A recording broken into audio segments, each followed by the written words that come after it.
नमस्कार दोस्तों, आज की कहानी है ससुराल में इज्जत। कहानी पसंद आए तो कहानी को लाइक और चैनल को सब्सक्राइब जरूर करें। सुनैना के मायके में पिता के सिवा अपना कहने वाला कोई नहीं था। जो सौतेले थे उससे तो वह रूठ कर मायका जाना ही छोड़ दिया था। मायका छोड़ देने के कारण ससुराल में उसकी कोई इज्जत नहीं थी। जब जब हताश होती अने कहता सब्र से काम लो। कितना सब्र वह रखे। अने का क्या सारा दिन तो वह दुकान पर रहता है। घर में सासू माँ जेठानी और ननंद के बीच वह पिसती रहती है। फुर्सत तो उसे होना ही नहीं है। थोड़ा आराम करने बैठी नहीं कि सासू की आवाज़ आई, सुनैना एक कप चाय देना और बिस्तर लगा देना। वह जानती कि उसका यही हाल होना है तो वह अवश्य अपनी सौतेली माँ से चूल्हा चौका ही सीखती। घर गृहस्थी की काम में उसे पढ़ने का अवसर नहीं मिलता। ऐसे में कोई कैसे जॉब की तैयारी कर सकता है। ऊपर से कोई कॉपरेट करने वाला भी नहीं। सुनैना ने अपने पापा से कहा था पहले उसे अपने पाँव पर खड़ा होने दिया जाए, मगर सौतेली माँ ने स्पष्ट कह दिया हमें जो पढ़ाना लिखाना था पढ़ा दिया। अब इन्हें मेरे बच्चों को देखना है तो शादी कर या कुंवारी रह तेरा फैसला होगा। सुनैना असमंजस में थी। वह अकेली थी, सौतेले भाई बहन छोटे ही थे। माँ की मृत्यु के बाद पिता बहुत दिन तक यह सोचकर विवाह नहीं किए थे कि सौतेली माँ बच्ची को सताएगी। लेकिन जब सुनैना 10 साल की हो गई तो घर में एक औरत की जरूरत पड़ी। तब अपने भाई भाभी के दबाव में आकर बहुत सोच विचार कर रमेश ने शादी कर लिया। नई माँ ने सुनैना को कोई नुकसान नहीं था, परंतु धीरे धीरे जब उनके बच्चे हुए तो उनका व्यवहार सुनैना के प्रति बदल गया। लेकिन तब तक सुनैना भी बड़ी हो चुकी थी। उसकी पढ़ाई लिखाई सही से चली, परंतु जैसा ही हर दूसरा विवाह का परिणाम होता है वही रमेश के साथ भी होने लगा। 40 वर्ष की उम्र में उन्होंने दूसरा विवाह किया था।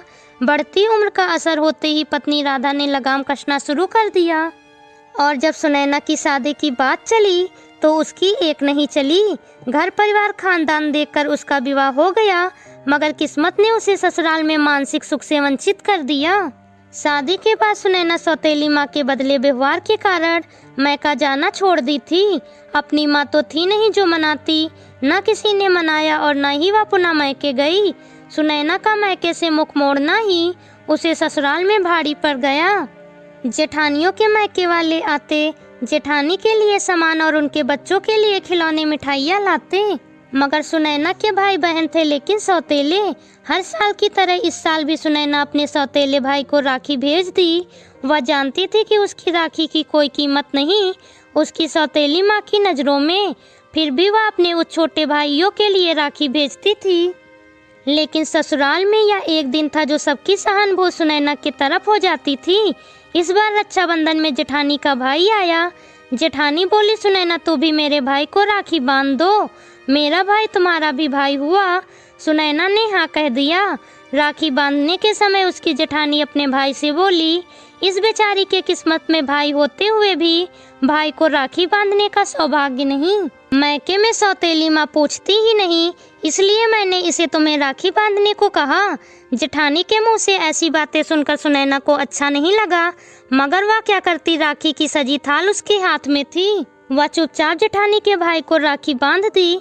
जब वापस लौटने लगी तो जेठानी का भाई दीप बोला दीदी आज से इस घर में मेरी 2 बहन हो गई, अब हर साल मेरे कलाई पर 2 राखियाँ हुआ करेंगी।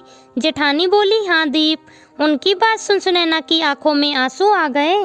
वह सोचने लगी भले यहाँ मेरी सास ननंद जेठानी मुझे हर दिन नहीं पूछती हो, मगर साल के इस एक दिन उनकी सहानुभूति और स्नेहपूर्ण व्यवहार उनके साल भर के बुरा व्यवहार को भुला देने के लिए काफी हैं। इधर सौतेली माँ के बच्चे बड़े हो गए थे। वे अपनी माँ से सुनैना दीदी को बुलाने के लिए कहने लगे।